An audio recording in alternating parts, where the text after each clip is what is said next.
The storm had just started when Sarah, a 26-year-old travel vlogger, parked her car at the edge of Hollow Creek, a ghost town no one dared visit after the massive fire of 1958.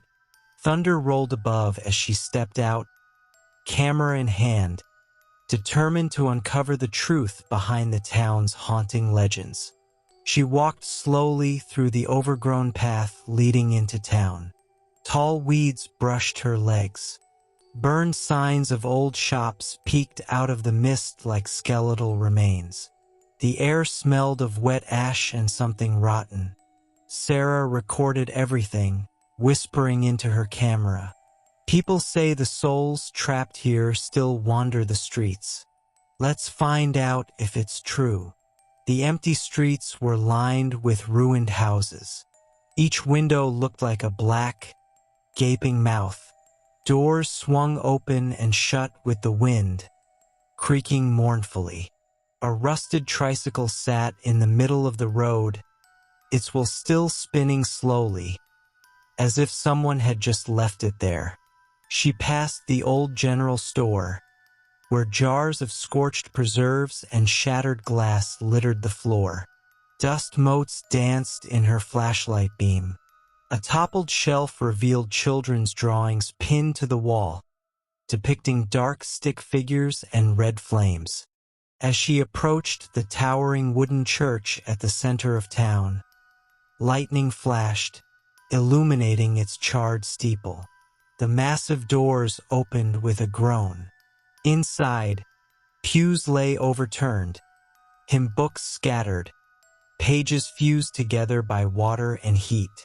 The faded mural above the altar showed angels, but every face had been scratched away violently. A soft humming began, drifting through the church. A child's lullaby, hauntingly sweet but impossibly out of place. Sarah froze. The humming grew louder, coming from nowhere and everywhere at once. She called out, "Hello? Who's there?" No answer, just the hush of the storm outside. She stepped deeper into the church. Her light caught movement, a pale blur dashing between pews. She raised the camera, but nothing appeared in the viewfinder. Her breath came faster as the temperature dropped sharply. Frost began to spread across the edges of the wooden floor. At the side of the nave, she discovered the old confessional booth. Its door hung open. Inside, the wood was stained with something dark and crusted. On the back wall, words were smeared in faded blood. "She never left." As Sarah read the words, the door slammed shut behind her, plunging her into darkness.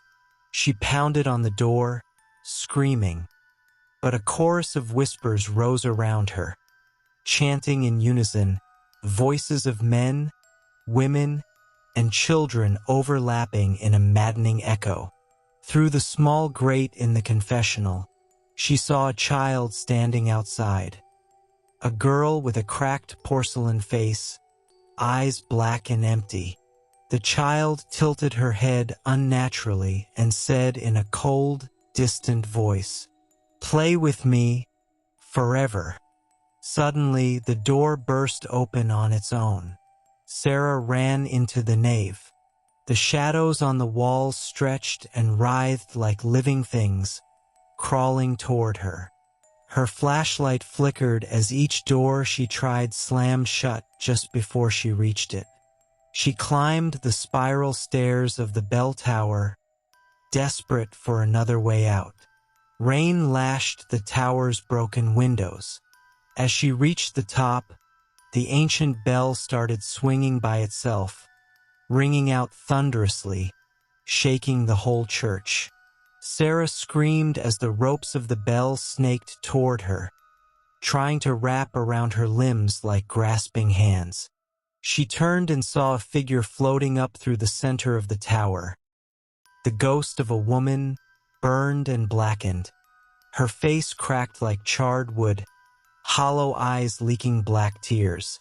The The ghost spoke in a rasping voice that sounded like burning leaves. They thought fire would stop me, but fire set me free. And you will burn with me. Black smoke poured from the ghost's mouth, filling the tower with an acrid stench. Sarah coughed violently, her vision blurring. Shapes swirled in the smoke, twisted faces screaming in silent agony. She stumbled down the stairs, but each step seemed endless, stretching farther the more she ran. Shadows poured out of every doorway, grabbing at her with long, thin arms. The whispers now roared like a hurricane. Join us. Stay. Never leave. She made it to the church entrance, tried the doors again, but they were fused shut by some unseen force. Blood seeped from cracks in the walls, spelling out words across the wooden planks. No escape. Your soul is ours. Lightning flashed, revealing the burned woman standing right behind Sarah. The ghost reached out with a charred hand. Sarah fell backward, her camera clattering across the stone floor, landing at the perfect angle to record her wide, terrified eyes as the shadow engulfed her.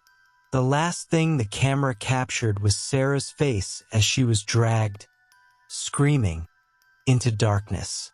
The recording glitched, lines of static tearing across the image. When the storm cleared, morning sunlight broke over Hollow Creek. The town was silent, lifeless. The church stood tall but broken, its bell swaying gently in the breeze. In the bell tower window, the burned woman's black eyes stared out over the empty town, a faint smile curling her cracked lips, waiting for the next visitor.